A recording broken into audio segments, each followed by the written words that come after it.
I would like to call the June 4th, 2025 Planning and Zoning Commission regular meeting to order.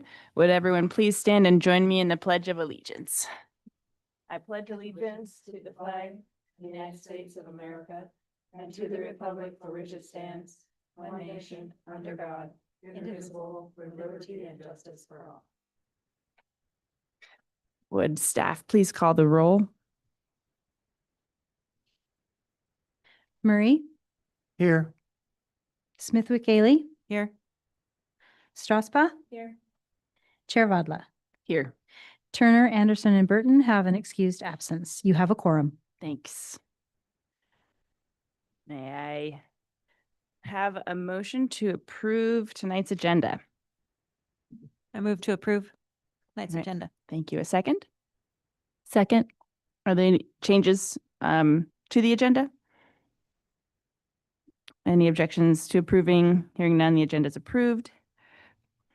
All right, for our last month's meeting on May 7th, may I have a motion to approve the minutes? Commissioner Murray, so move. Thank you.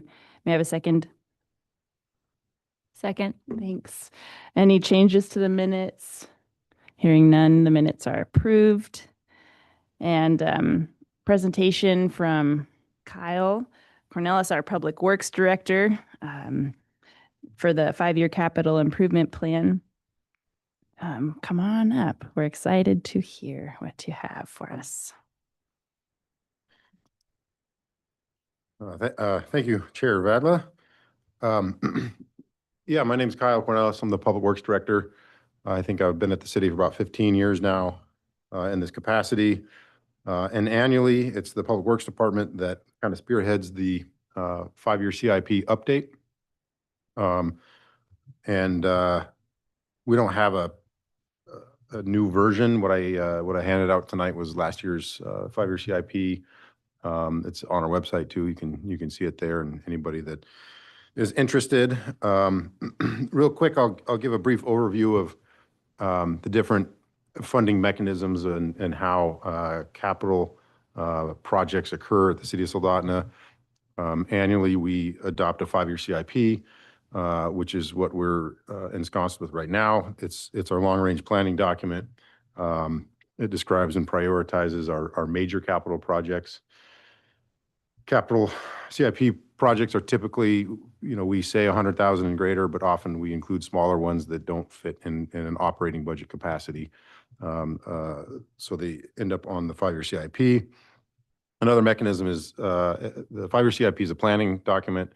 The actual capital budget is where we appropriate funds to actually accomplish those projects, those capital projects through the capital budget. Each year we also bring to council, and council identifies and adopts a resolution identifying legislative priorities. Those are projects that are also a wish list, if you will, that we intend to seek state and federal funding for. And we submit that legislation and those projects to Juneau and DC, and other funding opportunities like CDS through our congressional delegation, things of that nature.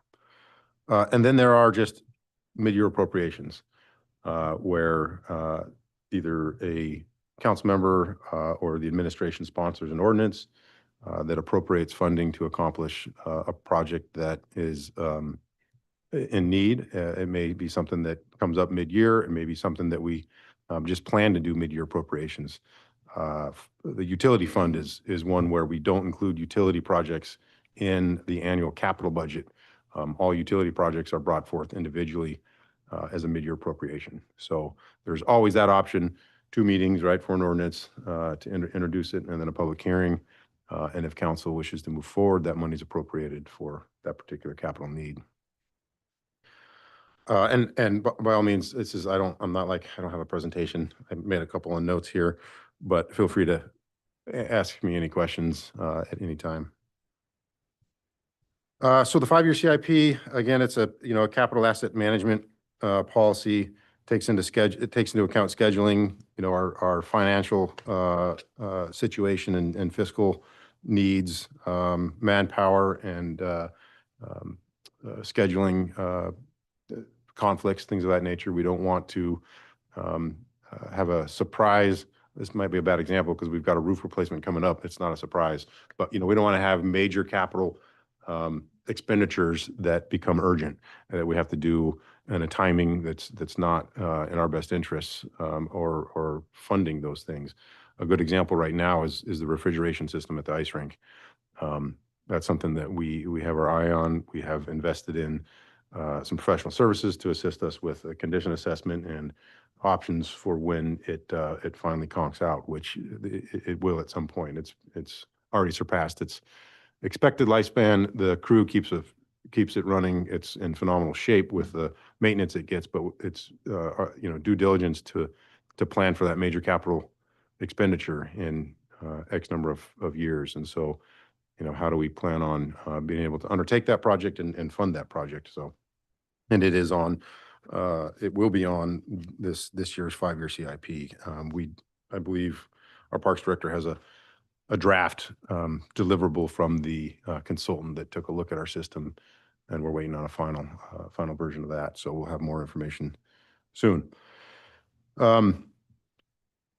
We annually reach out, we take into account input from all of our department heads that are leading our different departments and sectors at the city.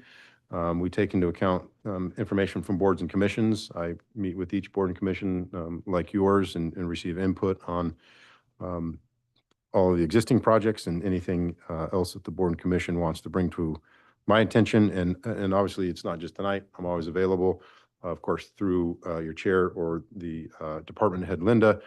But you're also welcome to reach out to me directly and email and call and ask questions and provide comments.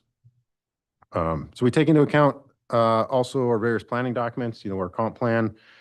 We've got a streets management plan where we've done PACER ratings on all of our streets and have identified deficiencies and prioritized repairs and things of that nature, anticipated further, damage and destruction. We've got buried pits that are starting to show themselves in certain streets. We're spending more time and money doing potholes on these.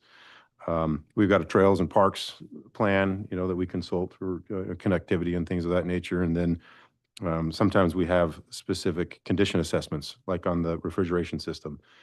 We did one on the SRSC, that whole building, a number of years ago that identified, how old is the boiler system, how old, the flooring, different features that we need to plan ahead for so that we can not have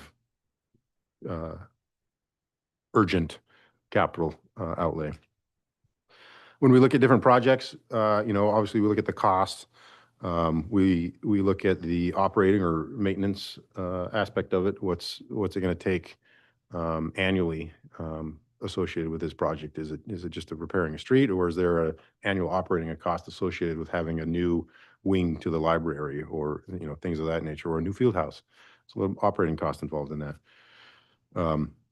Life cycle costing, how long is this asset going to last for the city? Is there value in that? Funding sources. Many of the projects on our 5-year CIP may only be able to be accomplished if the city is successful in finding outside funding.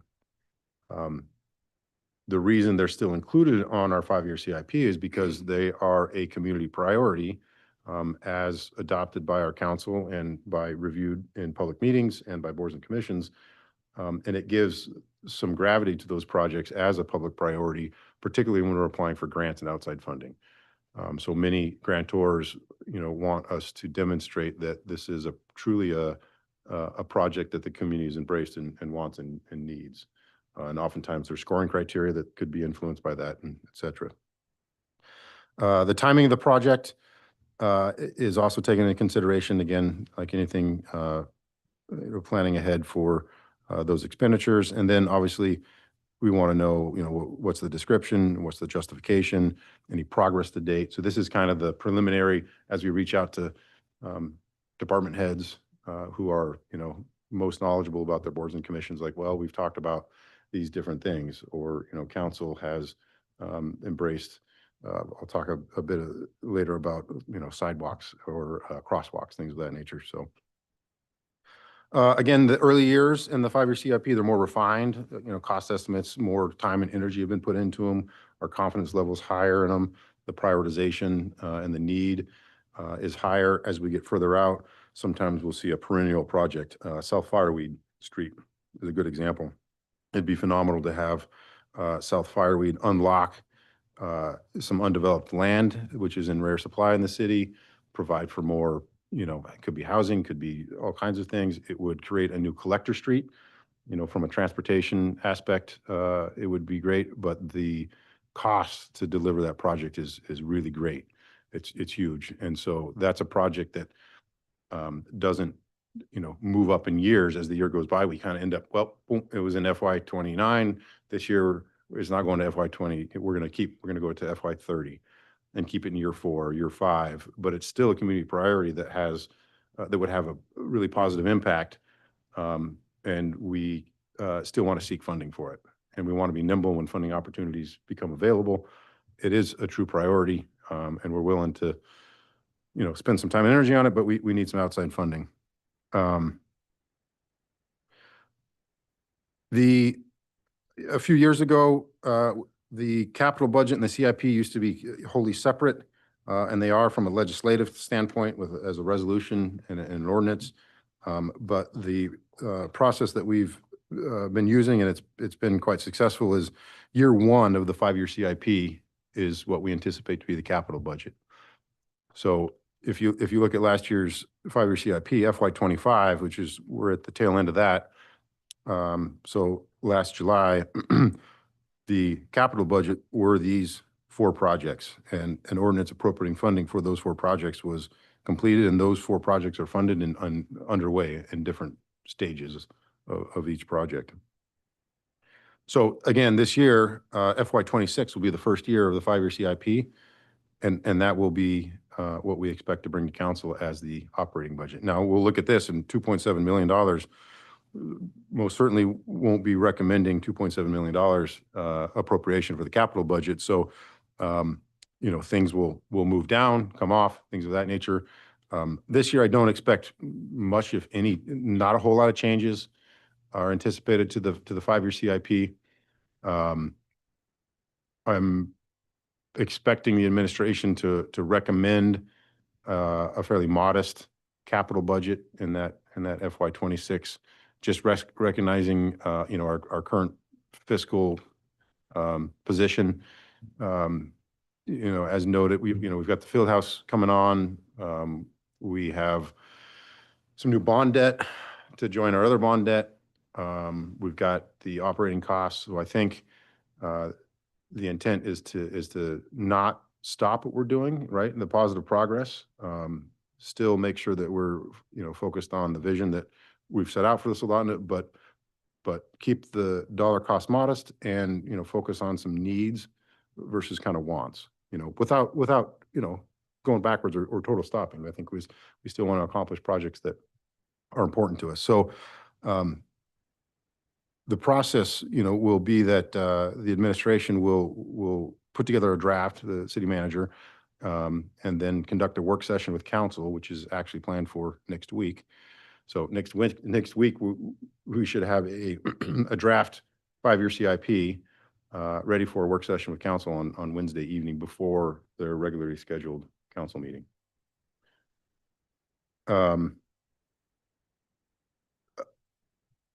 Any questions? I'm kind of going quickly.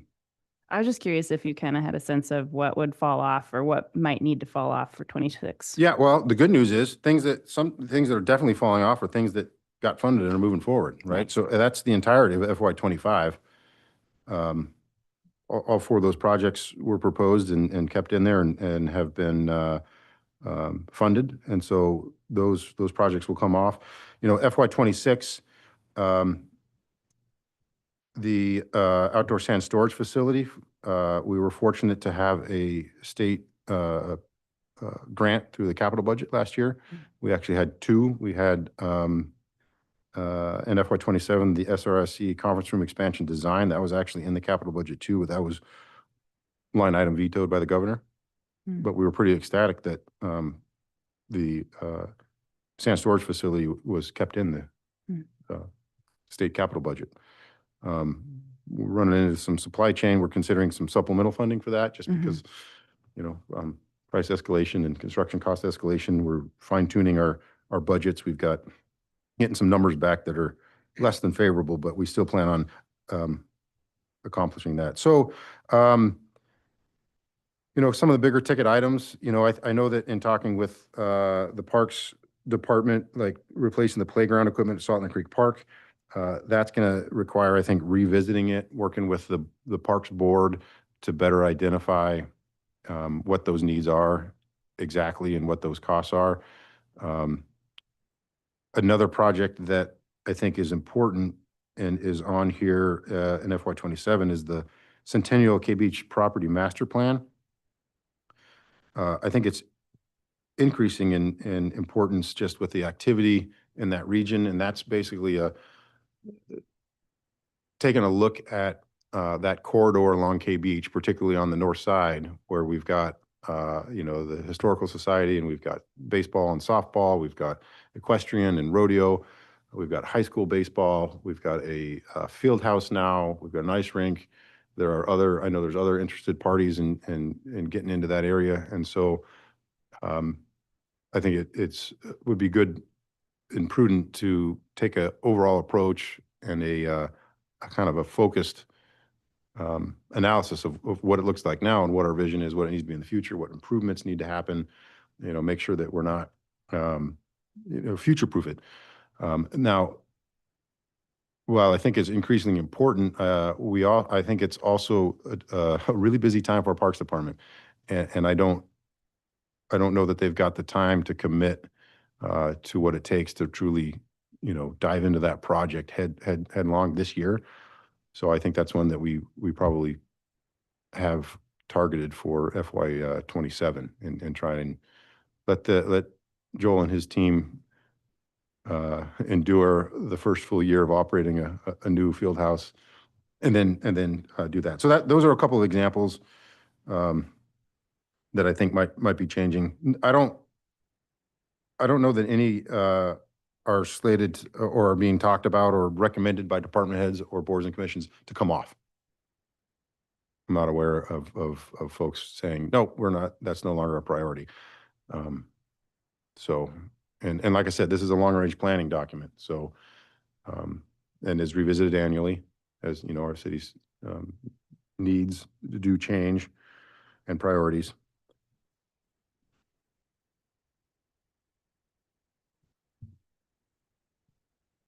Madam Chair,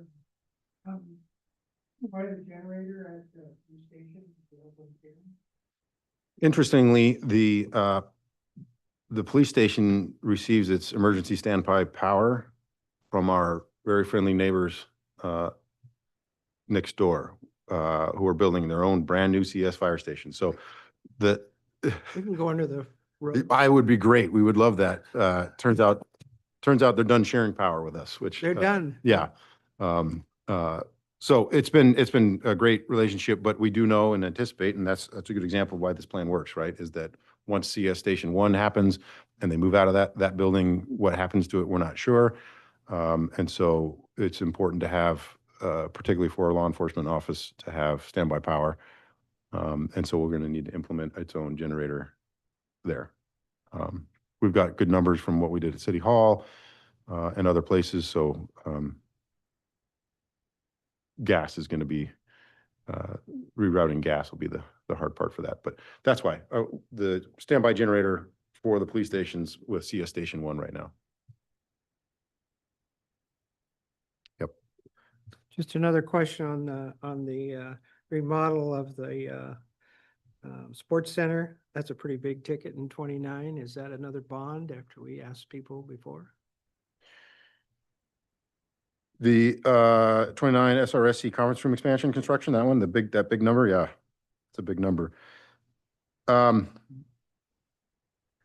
We have conceptual level drawings of a conference room expansion. As you guys may know, there's been talk about conference facilities in our area for quite a long time.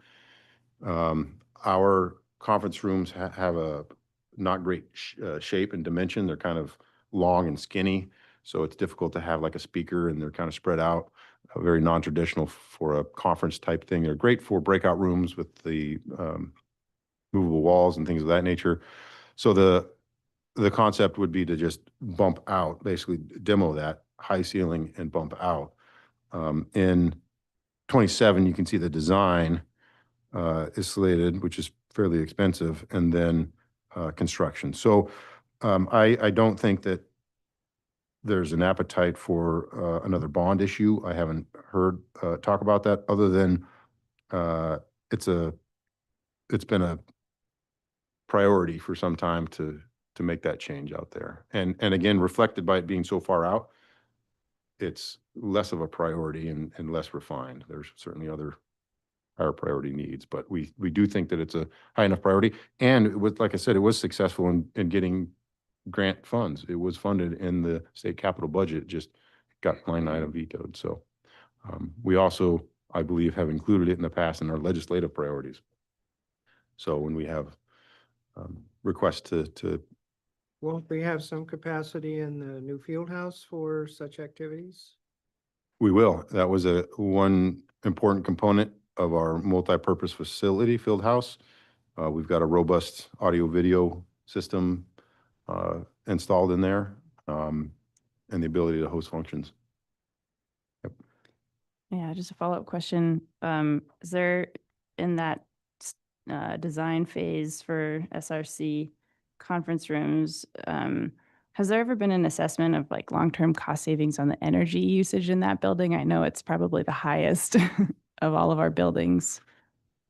I mean, I don't even know I can't remember the crazy number, like $20,000 a month on, It is. on energy. It takes the prize. Treatment plants, not, Yeah. they're trying, but, and we did some, we had an energy efficiency project some years ago where we put some VFDs, got some big savings on demand charges from HEA for some of our big compressors and things, but it is a big energy consumer.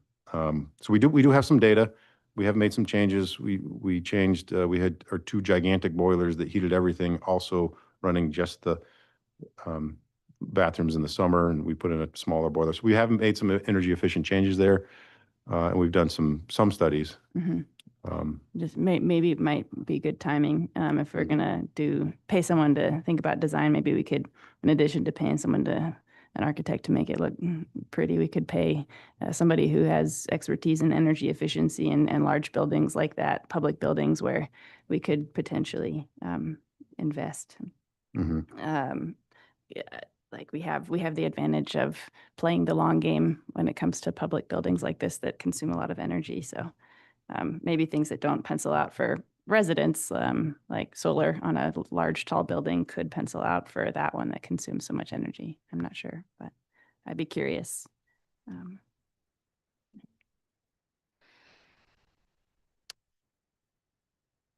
Are there any other questions for Kyle? Forget the street when we had the commercial development and the storage yard. How has that worked out? Or is anything happening there? I see there are a few things at that storage Oh, yard. When we talked about it, we talked about the neighbors were very upset about the fact that it was a narrow road, and I don't see it anywhere here, so it hasn't moved anywhere. I have not heard anything about it in a long time. So things must be functioning well. I would consult with our maintenance department. Scotty's got his ear to the ground a bit more than I do, but to answer your question, no, I have not heard much about it. I have not had much feedback at all. Thanks. And just one last question. I know that for a while, this was a project always on your 5, but a utility emergency alternate route, like bridge to KPC. Large ticket item, but It was. Yeah. Yeah.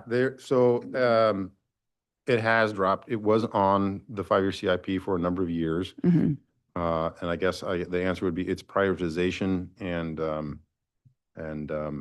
community, I guess, its prioritization has dropped it off the 5-year CIP. mhm. And it was a neat project. I think the feasibility Mhm. was the main reason why it dropped off. You know, any bridge across the river is an endeavor. Mhm, a lot of entities needing to Yeah, get together. that kind of surpassed our grasp. Mm. And for a while there, we thought if we championed it and included it in some of these documents that it might gain traction. And I think the realization was, let's refocus our priorities on things that we can influence and that are Mhm. more so in our site control. Mhm. Yep. I'd still love to see it happen. Yeah, I would. Yeah. I think it's like, especially with the Memorial Park, that whole street, you know, that would be the street that would go to KPC, and it just brings that university community so much closer to our community, and like, you know, all of the levels of education, getting to interact with each other more via foot or bicycle. I mean, I think it would be a very incredible thing for the community, a game changer for sure. And I get it that it's expensive and also involves, you know, everybody at all the levels. So, but I think the silver, I don't know. Yeah, I'm just curious with the utilities and the, you know, the emergency route in case the other bridge ever failed. I don't know. There's a lot of different benefits. Yeah, agreed. There's a low bank, inside bend, Mhm. city-owned parcel on that side. Yeah. Yeah, I mean, I had visions of Frisbees playing in it, all kinds of good stuff. Yeah. So yeah, Stuff with the zip line. I agree, yeah. As far as emergency access and backup, I can, kind of off topic, but read out Smith Way, actually, Commissioner Murray was there, was that last night, I think. The city has partnered with DOT where we were successful in a grant application to completely rehabilitate and reconstruct Smith Way and readout from the roundabout to the highway. And so I'm pleased to report that that project is going in. And one of the reasons it scored well in the CTP criteria is that it does provide an alternate route from the Y. Should there be an accident or an incident and the Y shut down, there's a short circuit that will go through, that will be able to go through Smith Way, as there is now, but it'll be improved. So. Right. Are there any other questions for Director Cornelis? All right. Okay, great. Thank you Yep. so much. And, you know, again, feel free to reach out to Linda with any comments, questions, or myself directly. As I mentioned, the intention is to get a draft, you know, put together, pretty modest, I think, recommendation from administration, but planning to have a work session with council on Wednesday before their meeting, and then get direction from them. You know, council ultimately will decide what our prioritization plan is, and then also what we adopt, or what we have in the capital budget. Not adopt, but ordinances are enacted. What we, there we go. Took me a second. An engineer, not a clerk. Hmm. So, all right, and I'm going to sneak off to soccer practice in the rain. All right. Moving on to public hearings, Resolution PZ 2025-00011, granting a conditional use permit for a recreational lodge within the rural residential district at 1045 Ronald Avenue. May I have a motion to approve? Commissioner Murray, so move. May I have a second? Second. Thank you. And we have the staff report. Thank you. Madam Chair, if we're going to postpone this, why don't we just move to postpone? And Yeah, we can move to, yeah, I'll entertain a motion to postpone. I'll make the motion to postpone. I second. Thank you.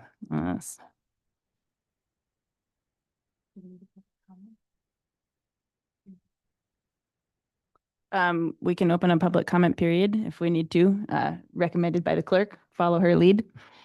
Is there anyone who, so we haven't seconded, we haven't voted to postpone it. It's not already postponed, is it? All right. All right. Well, is there anyone who wishes to speak to this item? I don't think so. All right. Seeing no one, the public hearing is closed. And now I think we can move to a vote on that postponement. All right, we'll make it again. Madam Chair, move to postpone the discussion of the resolution concerning the conditional use permit for recreational lodge. Thank you. To our next To our next meeting, which is July second. 2nd. Thank you. Second? I second. Thank you. And call the vote. Please. Strasbaugh? On motion to postpone. Yes. Smith Wiggily, Yes. Murray, Yes. Vadla. Yes. You have 4 yes votes. Thank you. There is no unfinished business. Moving on to new business, Resolution PZ 2025-013, recommending approval of the Soldotna Junction Subdivision Addition Number 24. May I have a motion to approve? Motion to approve. Move to approve. And we have a second? Second. Thank you. And may we have the staff report, please? Thank you, Chair Vadla, Commissioners, and members of the public. I'm going to give the clerk a minute here to pull up my presentation before I start.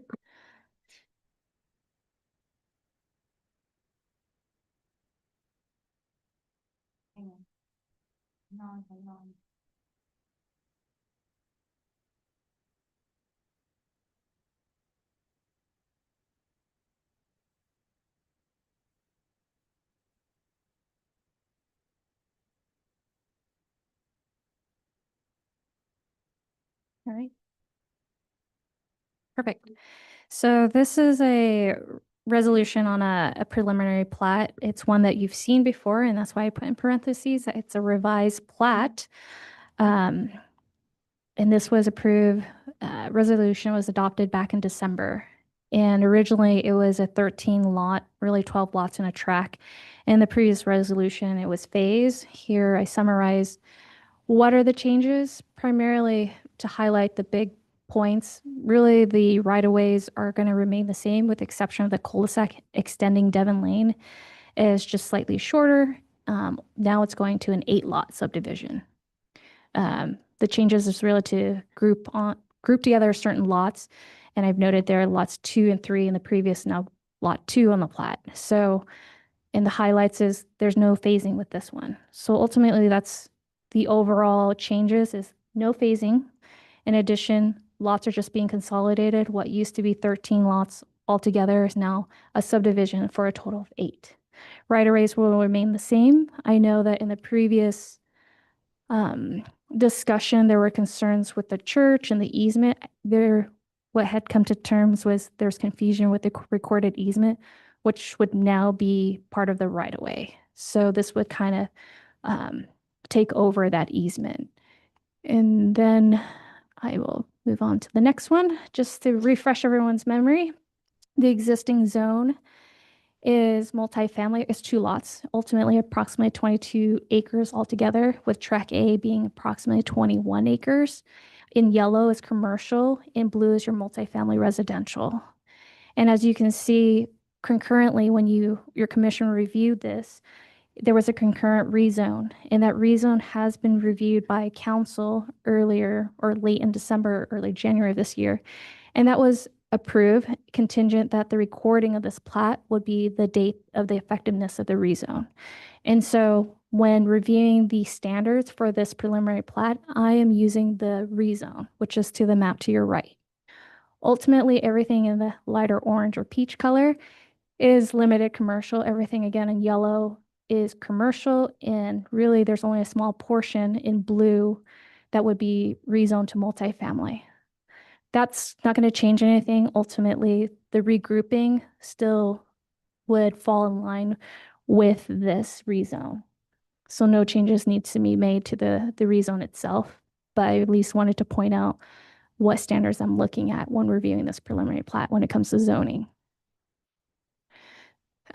One thing to highlight in the past, when we reviewed this, the only concern when it comes to zoning, it meets all the development standards in terms of setbacks, because the only existing structures are these 2 with the green building and the building to the right of this are the only 2 structures on the larger tract A. With the subdivision, the only non-conforming aspect is that shed to the south that you see, and the applicant is aware of this. Again, subdivision requirements require us to look at access and street designation. If you look at the overall plat, access coming from Kenai Spur Highway, North Soldotna Avenue, you got Foothill and Devon. These are your access to the overall lot, in addition to the new right-of-way being dedicated from Devon to Farnsworth at the end of it. And with our code as written, any new street designation will need to come before your commission as a recommendation, make sure there's no duplicacies. And then that recommendation will be forwarded to council to adopt a new street name. So the portion of the cul-de-sac will extend Devon Lane, and the portion kind of extending Farnsworth Boulevard would be extended. There's only a portion thereof at this new right-of-way that would need to be renamed. And it's a condition to remind the applicant to come back for this. And then one aspect when looking at this preliminary plat, staff identified that in the previous preliminary plat, when the alley was vacated, we didn't realize there was a water main running through. So as part of a cleanup, our utility managers is requesting for a utility easement to extend where you see this red circle is, because there's no easement of utilities being recorded or existing now. And so we just want to correct that. Other than that, noticing was sent out this time around and we didn't receive any comments. I do want to point out that our noticing change, kind of being consistent with our other public hearing notice, it's a half sheet folded, and on the other side, full sheet is actually a copy of the preliminary plat. Just making it really easy. The QR code doesn't bring it to a pre-projects page.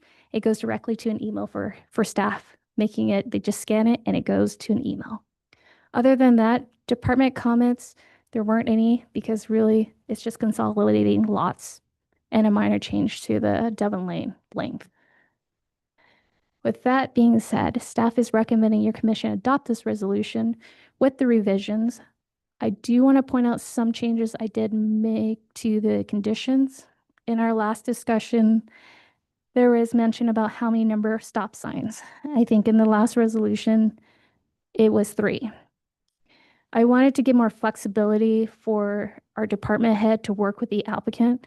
Instead of saying a number, a certain number, let's, as we work through it and progress, with staff and the applicant, we can determine where's the best place, because there's so many aspects that go into it than to say 3 and we're not really designating where 3 are.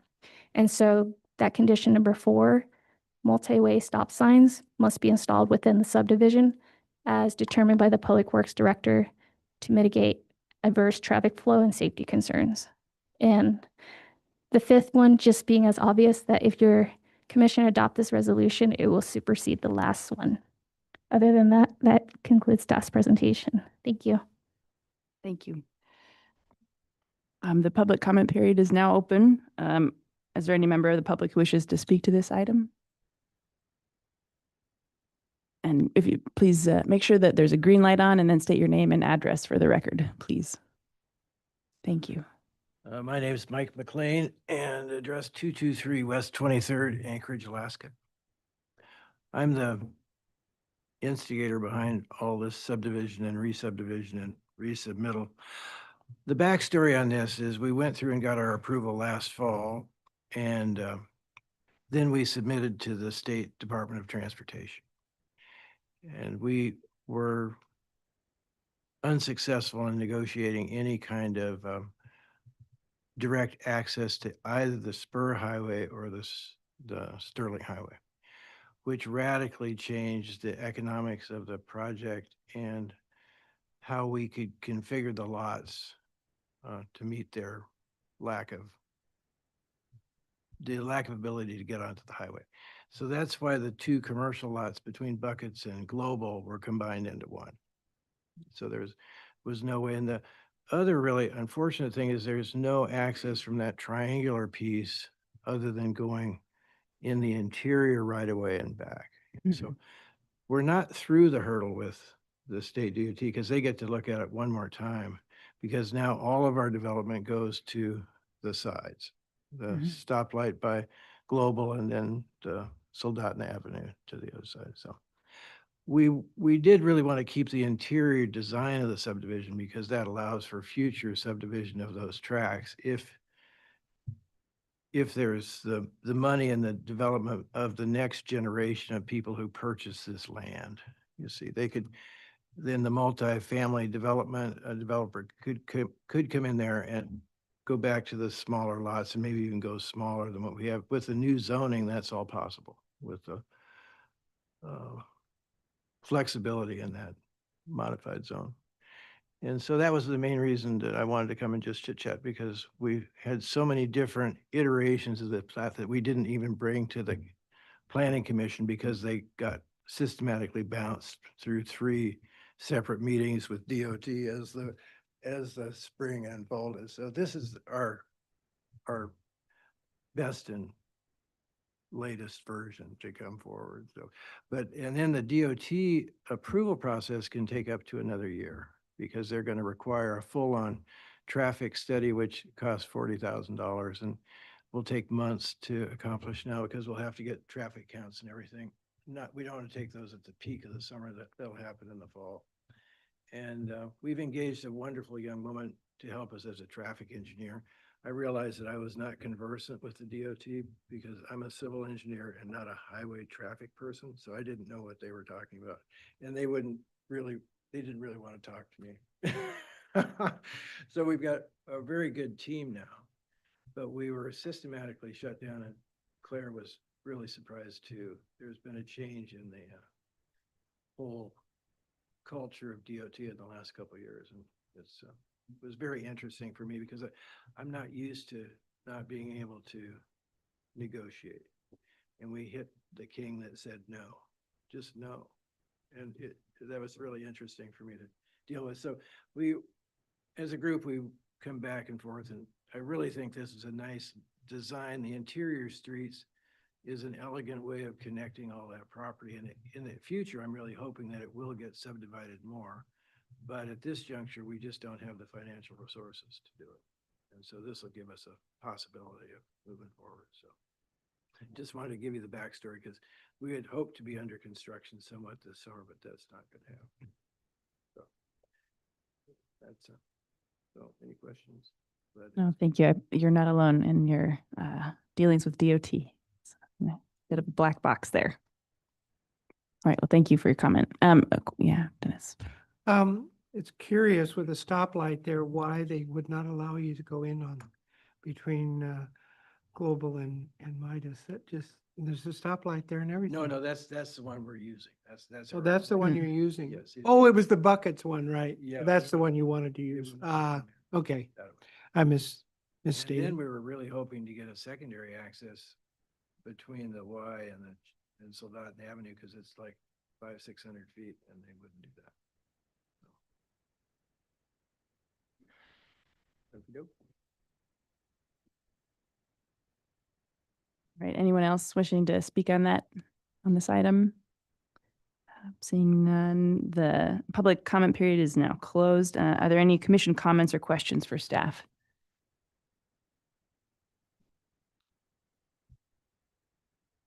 No, thank you for the cleanup and for the effort and the patience. I think we're ready to call for the vote.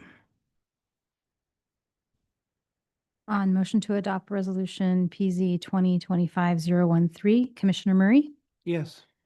Strausbaugh, Yes.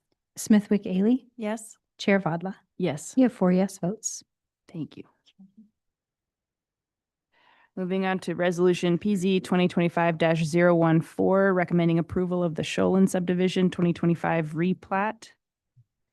May I have a motion to approve?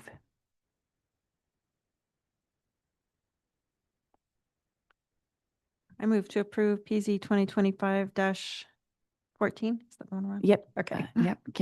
Second? I second. Okay.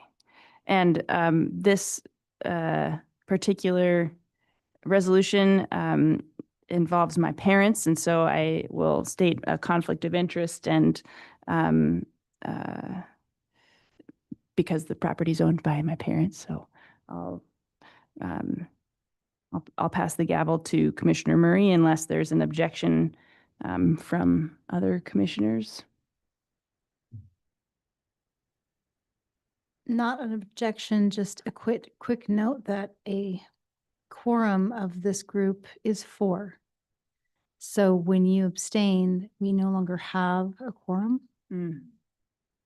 All right, well, I mean, can I make a case that I am able to remain impartial? And so that we can have a quorum and move this forward tonight, or is that not?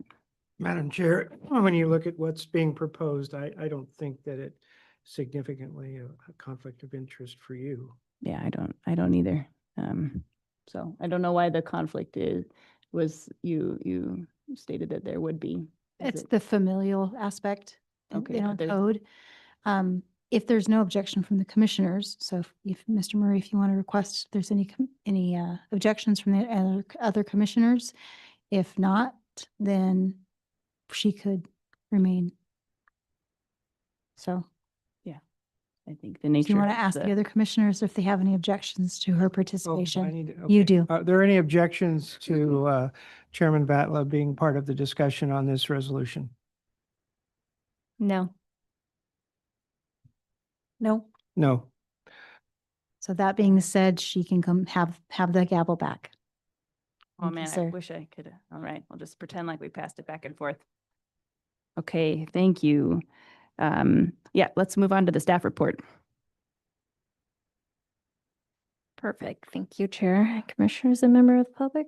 Again, I do have a presentation, so while we're pulling that up, hopefully you've noticed I kind of clean it up and condense it, just instead of regurgitating code and saying this standard is met, it's highlighting at each one, really when it comes to preliminary plat, is the general standards of zoning, streets, street designations, access, and utilities. And so I think this keeps it very short and simple. And of course, if we want to dive into the detail, I'll let your commission lead that.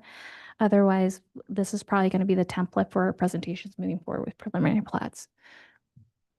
All right. With that being said, so this preliminary plat is really a lot line adjustment.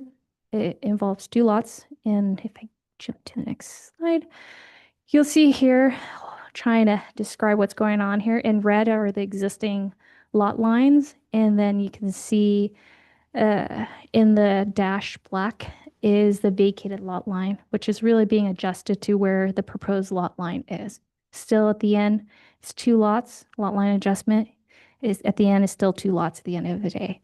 This actually reverts back to the parent subdivision because as you can tell, all along West Riverview Avenue to the north, all these lots are about the same size and similar in size. So this actually reverts it to having I can't remember exactly, 0.299 or 0.3 acres. So this is always a plus because we want the conformity of consistent sizing, particularly on a previous subdivision. And then the zoning of these lots, again, at the top of it, showing that the zoning review is single family, 2 family, both are zoned the same. So nothing changes even with the lot line. However, on the lot furthest to the north off the smaller lot now, there is a detached garage to the south of it that may encroach into the rear yard setback. In a single family, 2 family zone, the rear yard setback is 20 feet. So I'm zooming in here, really the lot, and I don't have a pointer that works on this screen. Maybe, kind of. So this is the building in question, because you can tell this blue line will come all the way over here. The structure, because it's oversized, it would need to meet the main building setback. With that being said, I just want to bring it to your attention with this lot line, this building would be non-conforming structure, meaning it doesn't meet the setback of today's code, which is 20 feet from the lot line. So as a condition, I am putting, I think condition number 2 is requesting that the applicant provide an as-built to ensure that staff is aware what is the non-conformity? Is it 5 feet, 10 feet? Because if it's crossing property line, that's going to be a concern. And so that is condition. So I did wanted to point out that's the only zoning aspect that it's not being met.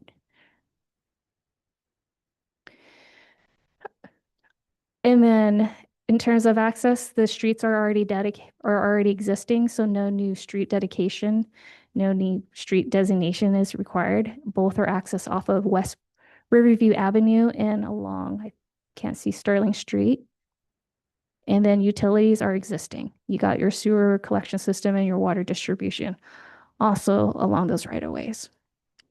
And notices were sent out. We did receive one comment. Ultimately, they just said they didn't have any objections to this. And then I did not route it because usually I route it if there's new right of ways, utility connections, or whatever that may trigger other department review. Since this is really a lot line adjustment, it doesn't really impact the other departments to review. So staff is recommending that your commission adopt this resolution with these two conditions: that prior to the final plat approval, an as-built is provided. And then just a cleanup on the plat is just something that it's a better practice to not show building setbacks on the plat, because the zoning code should trump it, and that reverts back. Should our zoning code and setback changes, it doesn't have to be shown at 20 feet. So that's just a cleanup. Otherwise, that concludes staff's presentation. Thank you. Thank you, staff. The public comment period is now open. Is there any member of the public who wishes to come up and speak on this item? If so, please come forward and state your name and address for the record.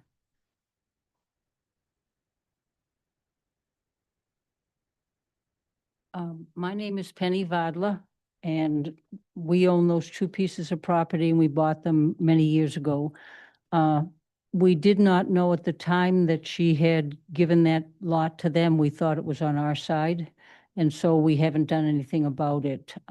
We're in the process of looking at that garage and maybe taking it down because it is older, and we've talked about that quite a bit. And you mentioned two things and I didn't write them down. One was the easement, and the easement looks like it's fine, but it looks like it's encroaching. Is that the building is encroaching a little bit on that, and it doesn't have a realistic setback. So if that is taken down, and it will be, what is the process that we have to use going forward? Would we just have to go ahead and come back and redo that? Because I see the line. Basically, what we're trying to do is have two separate lots, and the two separate lots would be separate. I'm sorry, I've been in a lot of meetings the last 2 days with boards. So that's my first concern. My second concern is you mentioned the lot line.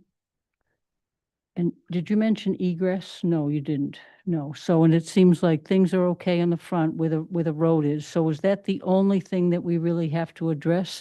Because it doesn't encroach, and they have the water, and they have the sewer, and they have everything, and they're in the proper place, right? So is that the only thing that we would need to do at this point? Yes, so through the chair. The only thing, I mean, it'll be moot point if you remove it, an as-built won't be required. So it's assuming that you're keeping it. Commission can refine that condition as that provide an as-built by a certain time, because the question is, are you certain you're taking it down? Are you like 100% certain that you're going to remove it? No, probably. I am. So, we can keep it there because, I mean, an as-built for a non-existing structure doesn't make sense. I mean, that's just there assuming that it's kept there. We just want to make sure to know the distance and what the status is. I mean, to me, it appears that it will be very close to the property. I don't know how close. It's really hard for me to tell. Very close to the board. To the proposed lot line. The lot. The new lot Yes, line. I agree. Mm-hmm. Yeah, so, but they can put a timeline provided, if you remove it by certain, I don't know. It's hard when you're not certain that you're going to remove it. I would keep it as is, as a contingency, but if you remove it, then this condition doesn't apply. Okay, so if we remove it, the condition doesn't apply, but if we do it during a timeline and let you know what that is, we can do that. Yeah, and that's something that usually I try to keep a timeline within a reasonable your plat's going to be recorded. You have up to a certain amount of time when your plat needs to be recorded. I think that's really when the trigger timeline starts. So it doesn't start after this approval of in terms of when these conditions actually apply. It's actually when the plat itself is recorded. This is just a recommendation to the borough. And That makes a lot of sense to me that we have that whole process. And my goal actually is to do is to remove that, but I'd also like to provide a one-car garage, because out front where they'd actually have more, whoever is in that house renting it, or if we move there, which we probably won't, then that person would be able to come right in their driveway and go into a garage. There's like an extra room that's huge. I mean, it used to be a garage and they took it down and then they rebuilt it, combined it. So that's something that we've talked about that would give them access where they could have a small garage that housed one car or truck, and they could go right into their house and not have to walk out back.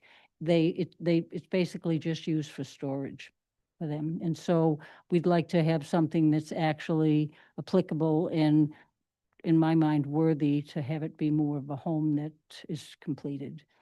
So if we did that, we would have to let you know, and that would put us in the timeline, and we'd need to take one down, and then we don't have to do another one, but we would have to put in get in the process of establishing what the dates were to redo it if we did that. They don't ever use that for anything but a storage of materials, and I think maybe an old car that they really love.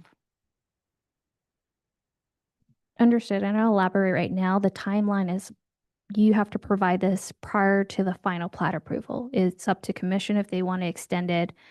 Well, I mean, that's really a realistic timeline. I mean, they could say a year after approval, that is within their purview.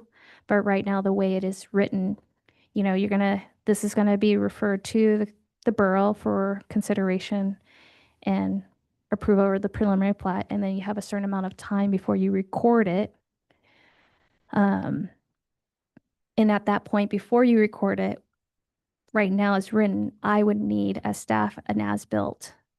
So that's the timeline as written right now.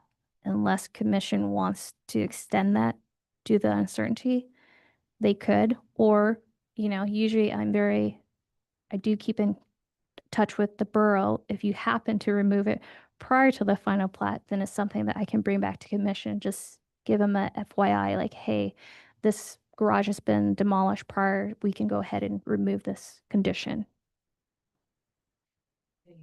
To do it that way, would we need to go ahead and meet with the borough first, set up a date? And I'm sorry, I am really tired, but set up a date and then actually have it removed and then do another as-built. So just go through the normal process with the borough, Okay. your next step, and just keep me in the loop. Because usually when the borough adds it on their agenda, they forward me a copy, and then I look at it, I see if anything's changed, and I can reconnect with you as needed. Okay. Yeah. Yeah, that You don't makes have sense. to worry about all that. Yeah. Okay, thank you very much. And just a quick question, how, as a reminder to us all, how close can structures be to property lines? I know there's a couple other things on neighboring parcels that are pretty close to. Yes. So in the single family, two family, for detached accessory, or anything over, I think 120 square feet has to meet the main building setback, which in this case, the rear yard is 20 and the side yard is 5. However, this is measured from, you're good. I'll give it a second here.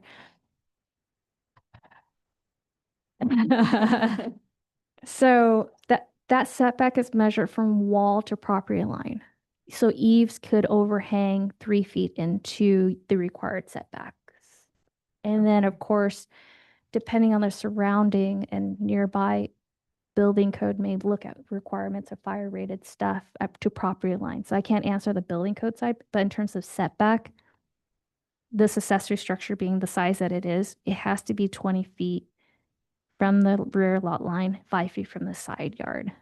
But it's not to say that we don't have non-conforming structure. It just, if it's deemed a non-conforming structure, you just really can't enlarge it.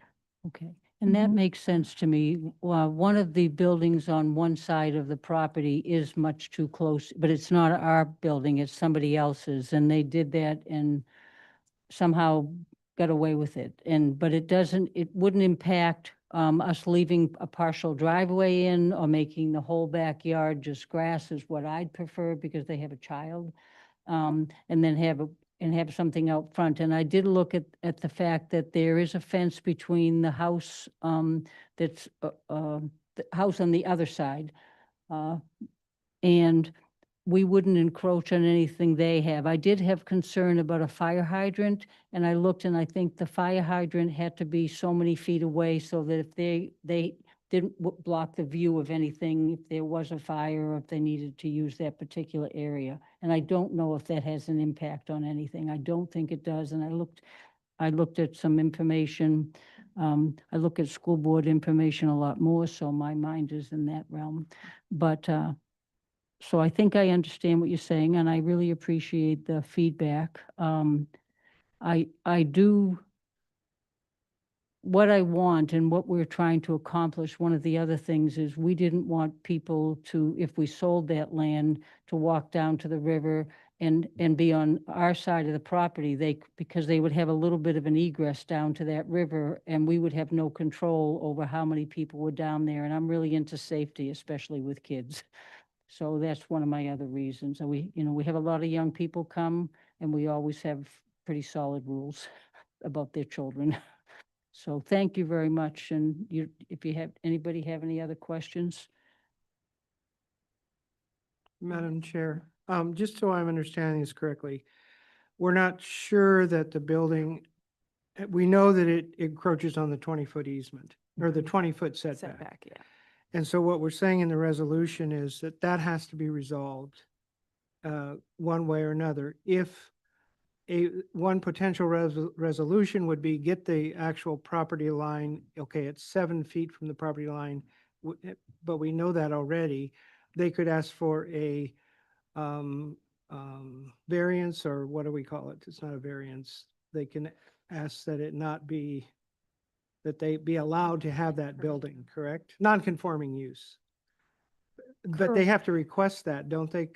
The issue is, long-term, someone else buys the property and now we kind of allowed this to, be awfully close to their property. Right now, it's the same owner, so it's a non-question, but wouldn't be in that scenario. So I'll answer through the chair. Your question in terms of there is no request when to determine non-conforming status. It's just something that, it's something that I'm hoping to provide as a request of zoning verification letter, to have something in writing from the city to confirm the non-conforming status that a property owner could then pass along to the next. Your decision today is kind of recognizing, and this is why I'm pointing it out, is if you approve this, recognizing that this detached building is going to encroach, you're recognizing that you're creating a non-conforming structure. And this is the record for it. This is why I'm pointing it out. But also at the same time, non-conforming structures doesn't mean that you have to bring it to current code. It's just recognizing we're putting you in this bucket, which then code says you just can't enlarge and expand it. That's the downfall of all of this.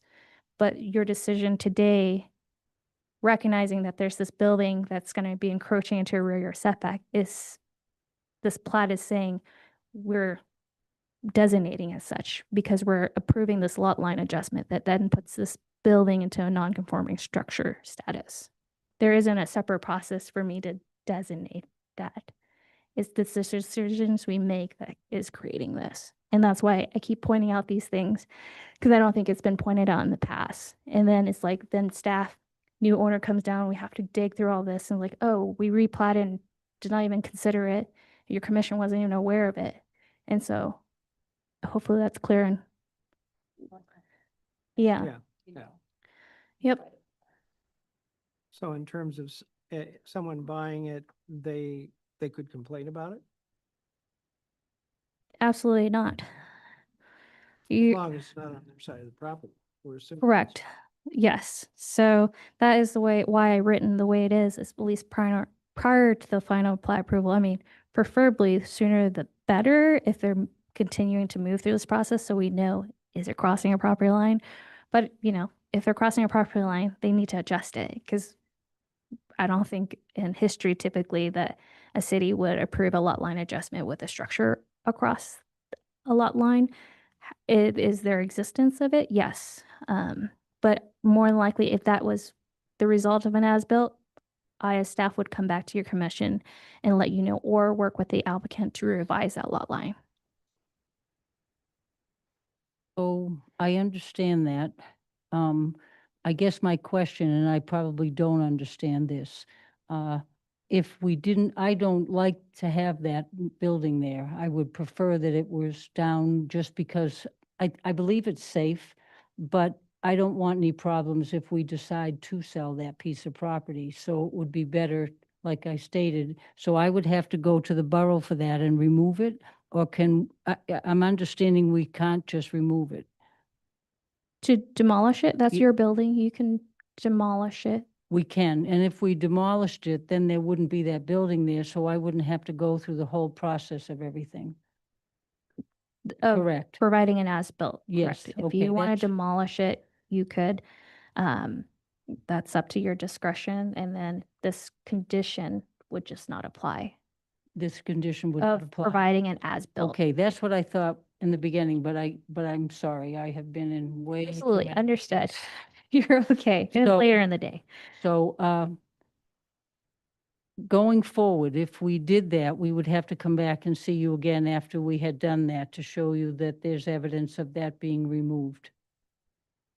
So I'm actually not familiar with our permitting process. Usually other cities require a demolition permit just to make sure if there's any utilities that they're Okay. either stubbed out and removed safely and the debris and stuff are cleaned up. That's something I can reconnect with you Okay. and let you know if a demolition permit is required. But that would be it. Once you Okay. do that, I will be informed that the building is gone. Okay, but I don't think it's in position, but I do think it has the potential to be. And it would be easier for us if we worked it that way. Does that agree with you, sir? Okay, good, because do it anyway. Thank you. Thank you. Yeah. With, I don't think anyone else wishing to speak. The public comment period is now closed. And are there any additional commissioner comments or questions for staff? My one question is just I forget the timeline for final plat approval with the borough. Is it typically 2 weeks from today or a month from today or? I think they have up to 2 years almost to record. Yes. Once you get approval of a preliminary plat, you have, I think, up to 2 years, and then you can have up to 2 to 3 extensions. Okay, Yes. So there's okay.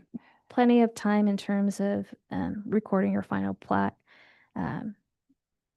I don't think that's the hurdle, but I think just to give clarity to the applicant, like you can still do the as built and keep it there. And when you're ready to sell, if that becomes a problematic thing, then you remove it then. You don't have to remove it today. I mean, if you remove it today or sooner, it just means you don't have to provide an as built. Mhm. All right. No, that's good to know. Thank you. Are there any other commissioner comments or questions for staff?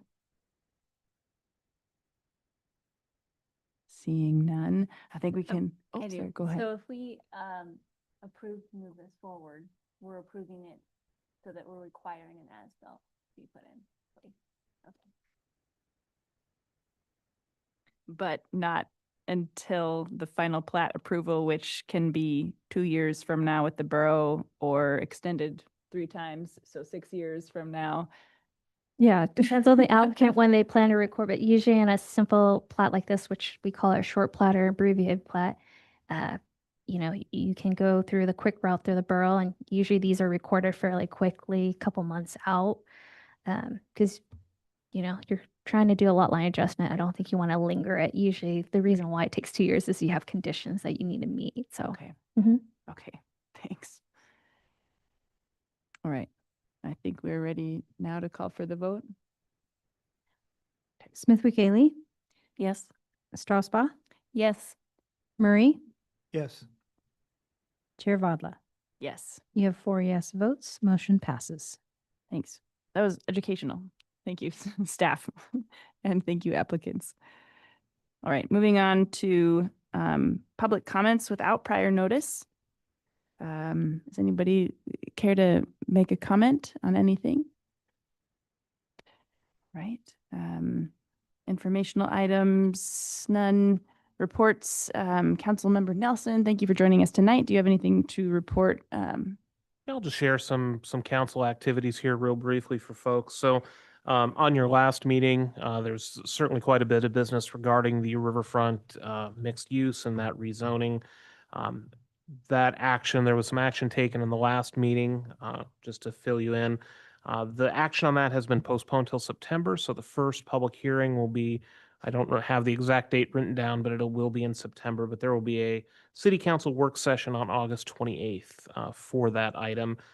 Discussion at the meeting, talking about that, just talked about the large scope of that, potentially some inconsistencies, so there was some desire by council to postpone that until that time. Can you state the item again? That was the riverfront, Okay. riverfront zone thought- and the amendment to the boundary or to Right. the zoning map, excuse me, was what that was. Just some other items. It is budget season, so a lot of budget stuff. We went through some 2 different work sessions for budgets. One, generally most of the city general departments come in and the directors are available as we go through their budgets. Then the second day is kind of what we call the non-departmentals, so some of the outside folks that may receive funding from the city or have some cooperative agreements with the city. I will say, just from a kind of a budgetary standpoint, and this is my opinion only, definitely some impacts with the field house, as Mr. Cornelis alluded to. There's an operation and maintenance cost that's associated with that. It wasn't unexpected, but certainly when we start adding some of the staff and some of the things, it does affect the budget. There was some discussion at the work session level. The budget as presented right now is a bit in deficit. Now that sounds bad when you first say that, but the reality of that is generally, we don't spend every cent that comes through on a budget document. There's laps back. The city is very good at conservative budgeting for income. So it is also, we've seen historically that we might set our revenue number at X, but it really comes in higher than that. So it will definitely be an interesting cycle to see that. I do believe there will be some amendments coming up, and that budget is first heard in public hearing next week. So that's a big thing. On the good side of budgets, we did accept some grant funds at our last meeting for just a couple small things, police department training, attending a library conference, and some gym equipment. And we also issued some funding for HVAC and police department cameras, which were 2 capital items that needed some immediate attention just based on the state of those things. And the HVAC system, as we bring a field house online, it was an old system that needed upgrading. A couple other things I'll just mention are coming up. There was also the fee schedule put into place here. So I really appreciate this one. And I'm sure the clerk will correct me if I mess this up from my notes, but instead of delineating different fees all throughout code, it's now generally mostly consolidated into one document. And that makes it easier for that administratively to be corrected, and also doesn't have people running through stacks of code trying to find this fee or that fee. So I think that makes it much more user-friendly. So at our next meeting, which is next week, as was mentioned, we do have our CIP work session at 4:45. There's a couple other items on the agenda of the budget. Like I said, I'll note that the resolution setting the property mill rate for the city is also up, which is done every year. The proposal for that is for that to be unchanged, which is 0.5 mils, and that hasn't changed for ever and a day, I think. Other than that, the only one of interest that might be of interest to you, there is a resolution up to change our meeting time to 5:30 instead of 6 o'clock. So I'm sure there will be discussion on that next week. That's all I have, but please feel free to ask any questions if I can fill in anything. Does anyone have questions? And actually, you know what? Let's take a quick break before we entertain questions so that we can all use the bathroom if we need to.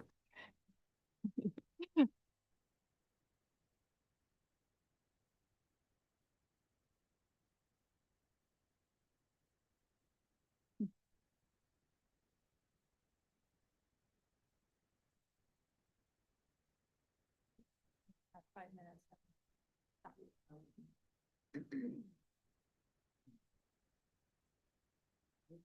Yeah, thanks. Good night. So I know that was frustrating, but for the record, we had to go through all those, we had to go through all those like declaring. Oh, no, that's okay. And saying there wasn't one, all that good public.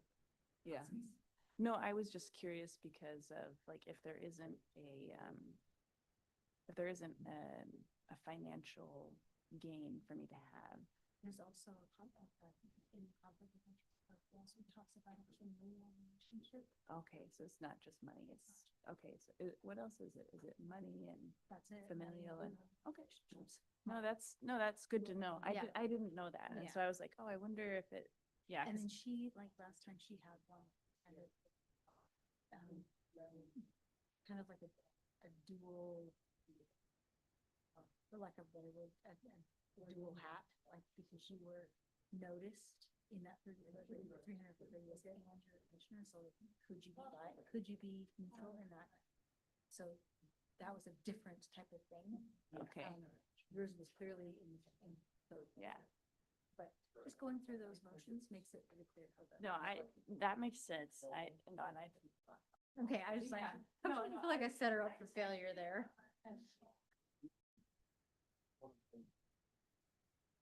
Yeah, yeah. Do it.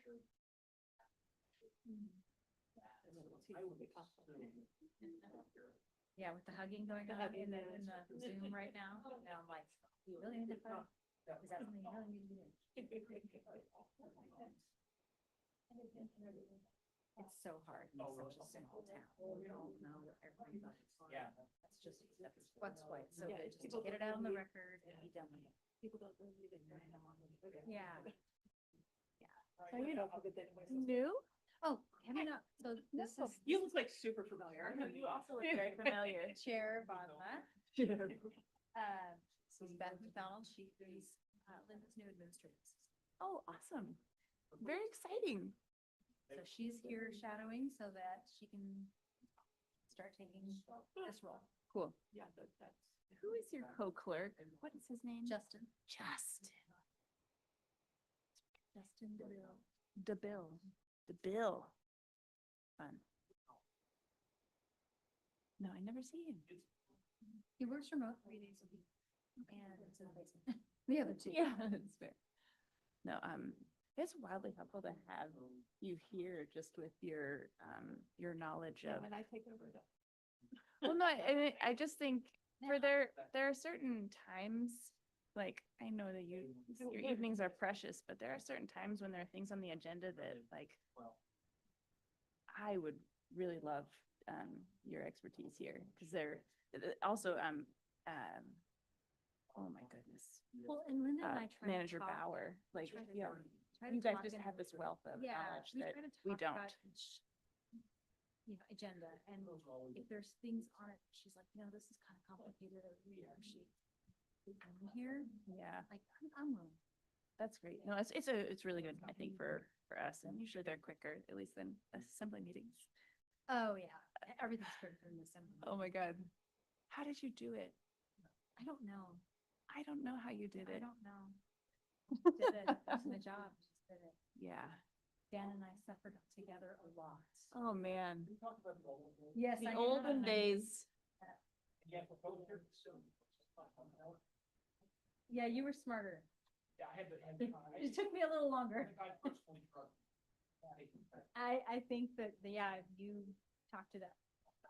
You tried. You weren't wrong. 23 years. We commiserated together a lot. Gosh, it was the, like, it was just the place where people that worked for the administration, who found it was, just release some negative energy, and I'd be like, it's okay, it's all good, just, you're in the vault. Say what you gotta say.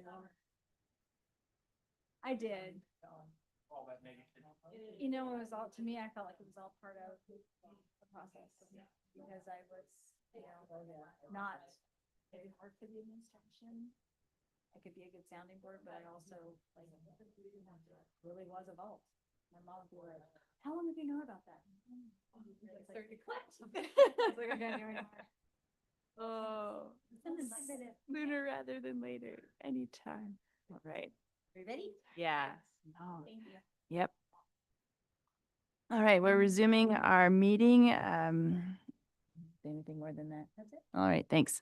Yeah, can we, if there are any questions for Councilmember Just Nelson? for, Councilman, in the budget, does it propose we're going to have greater sales tax because of the field house? So no, it does not.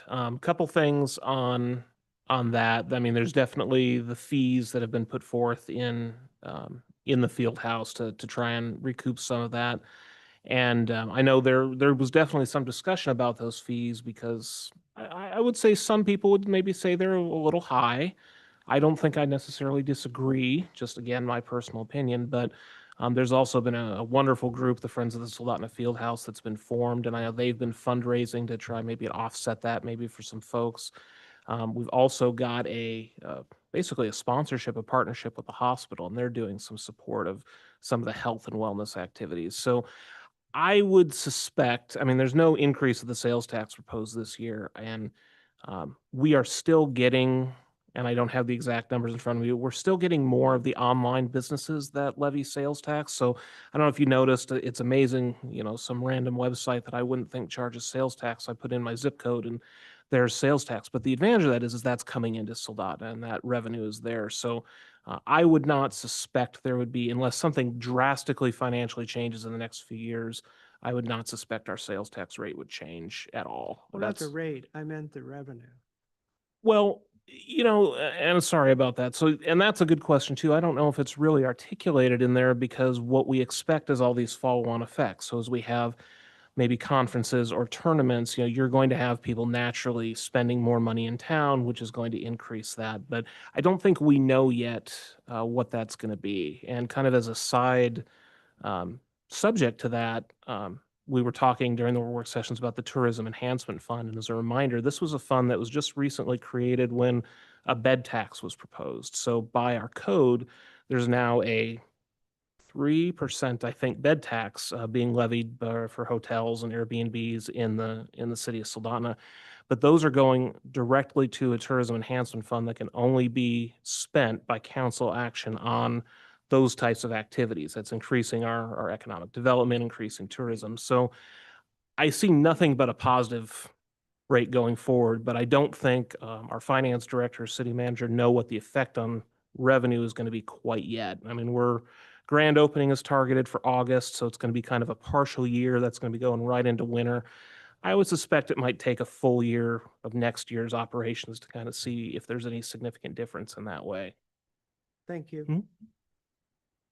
Can I ask you just a quick question because I am new to the board? Are you guys have you thought about treating it like the Nikiski pool where like the residents can go there for free, but like people outside of the Yeah. city would have to So- pay? Yes, and there was a lot of discussion on that at council level and also at the level of the Parks and Rec Advisory Board.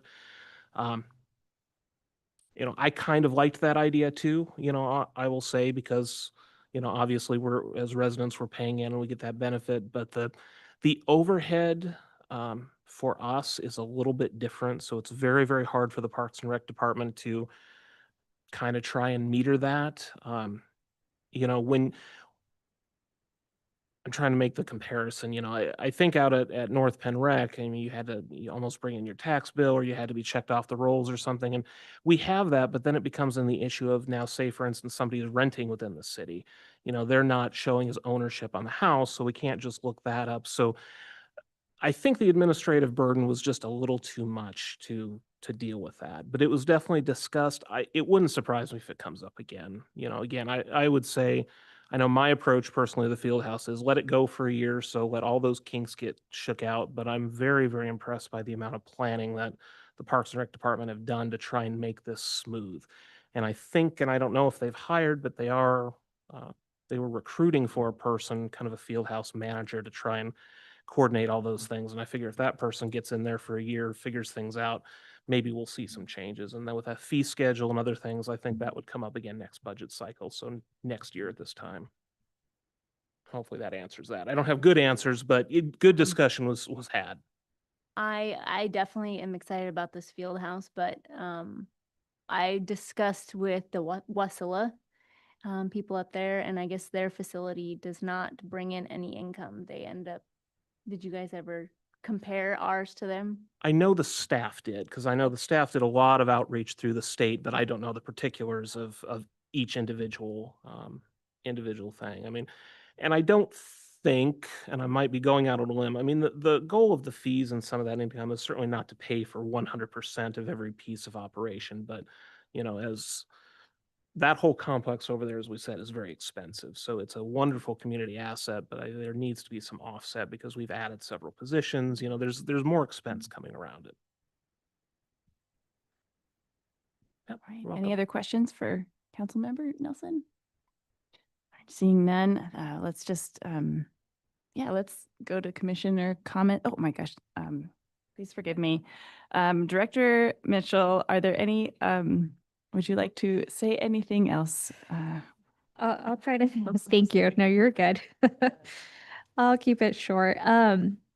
Just want to say thank you to your commissioners for attending the last meeting, the work session. I know it was a really long meeting, but I found it to, hopefully that you found it to be very helpful as well. I am coordinating with the city attorney to continue that and incorporating into kind of like a mock hearing, because I know we didn't get into the nitty gritty of stuff since we ran out of time with the city attorneys.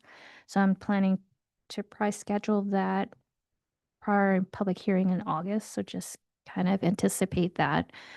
One thing that I do want to bring up to your attention is there's a need to do a revision to our ADU ordinance. There's kind of a unclear interpretation of how things have been applied. Our ADU accessory dwelling unit standard, the intent of that was to provide additional housing, particularly in like a single family resident dwelling on a single lot.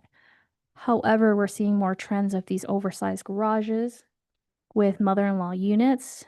But I think in the past interpretation is we deemed it as an accessory structure, and there was no cap size to what that living portion is because it's already hidden. And I don't think that was I find that to not be the intent of it, but I think code needs to be clear on it.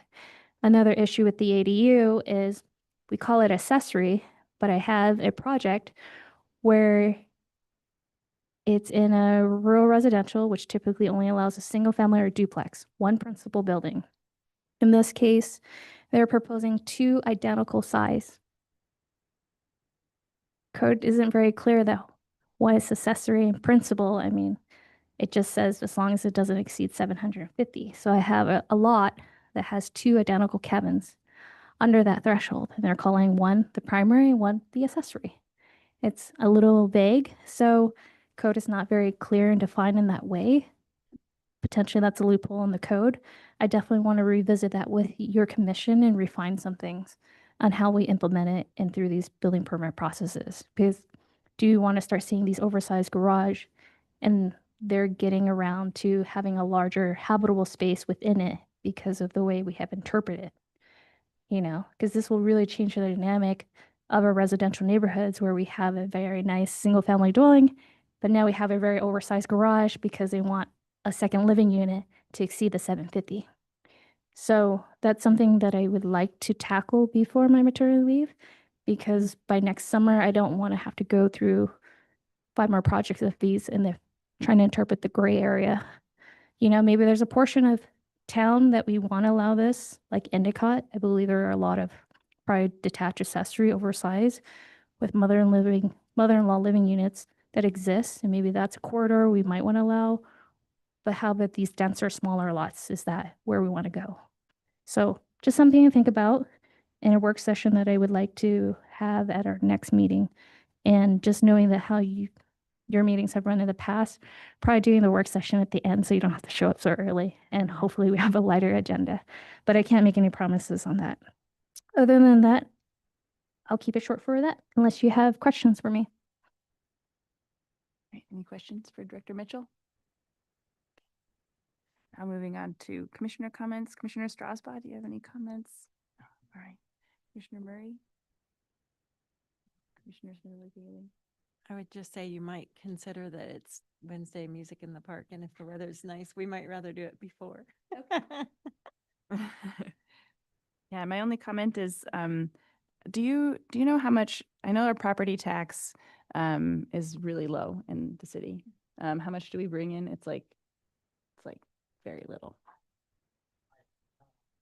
I just remember it's like this much compared to our sales tax, which brings in a lot. Therefore, like in Nikiski, their property taxes do actually pay for that pool and facility. So that's kind of why in Nikiski, if you're a resident, it makes more sense that you go to that for free because your property taxes actually do pay for it. Whereas in the city of Soldotna, our property taxes we don't pay very much. I mean, it's a little bit, but it's more the Soldotna sales tax that covers a lot more of our budget. But I don't know. That's my only comment. There's lots and lots and lots of discussion, and I'm sure there will be more soon. So thank you for all the education tonight, and thanks everybody for coming. We'll see you next month, July 2nd, at 5:30 p.m. here. Seeing no other items on the agenda, the meeting is adjourned.